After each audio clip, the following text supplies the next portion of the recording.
Assalamualaikum warahmatullahi wabarakatuh. Saya Ilham Muzaki dengan NIM D600-200-043 dari kelas A Program Studi Teknik Industri Universitas Muhammadiyah Surakarta. Dalam tugas kali ini mengenai perhitungan waktu baku secara tak langsung pada mata kuliah perancangan sistem kerja. Pengertian perhitungan waktu baku secara tak langsung. Pengukuran dilakukan secara tidak langsung, di mana pengamat tidak harus melakukan perhitungan waktu kerja di tempat pekerjaan yang diukur. Pengukuran ini dilakukan hanya melakukan perhitungan waktu kerja dengan membaca tabel waktu yang tersedia, dengan mengetahui jalannya pekerjaan melalui elemen-elemen pekerjaan atau elemen gerakan. Cara ini dapat dilakukan dalam aktivitas data waktu baku dan data waktu gerakan atau Predetermined Time System. Ready Work Factor merupakan bagian dari pengukuran secara tidak langsung. Ready Work Factor dikenal pada tahun 1969, yang merupakan jumlah faktor pekerjaan yang ditentukan berdasarkan karakteristik gerak masing-masing sehingga analisis dapat mengidentifikasinya dengan mudah.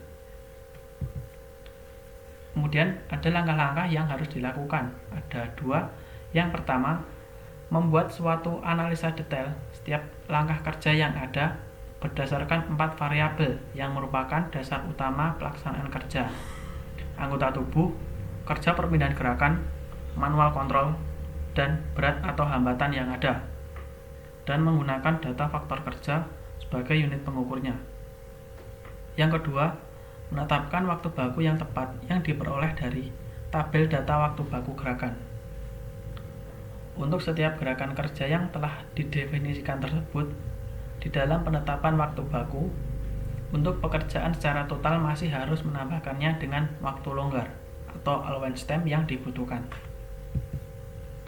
Dalam video kali ini saya merakit sebuah spidol. Berikut adalah videonya. Perakitan spidol dimulai dari batang spidol disatukan dengan pucuk atau ujung spidol. Kemudian memasukkan isi dari spidol tersebut. Kemudian menutup dengan tutup bagian atas spidol.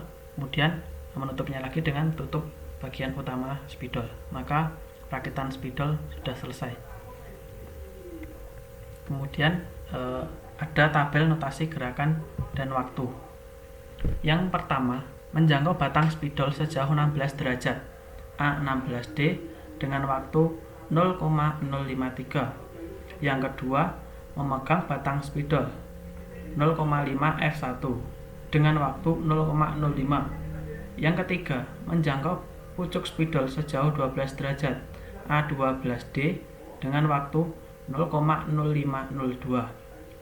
Yang keempat, mengarahkan pucuk spidol pada komponen batang spidol 0,5 FA1 dengan waktu 0,052.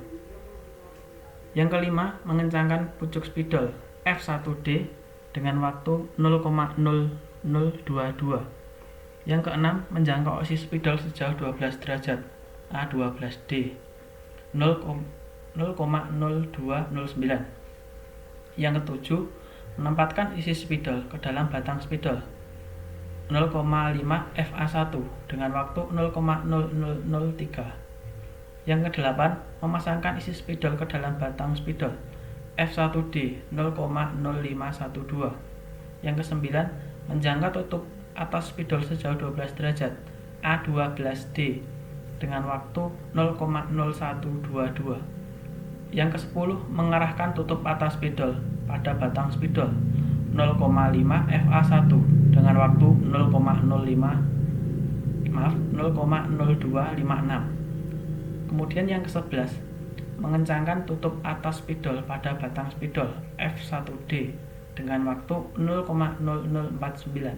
Yang ke-12, menjangkau tutup utama spidol sejauh 12 derajat A12D dengan waktu 0,004. Yang ke-13, yang terakhir, memasangkan tutup utama spidol 0,5 FA1 dengan waktu 0,006. Dari total waktu tersebut diperoleh waktu total dalam menit yaitu 0,2798.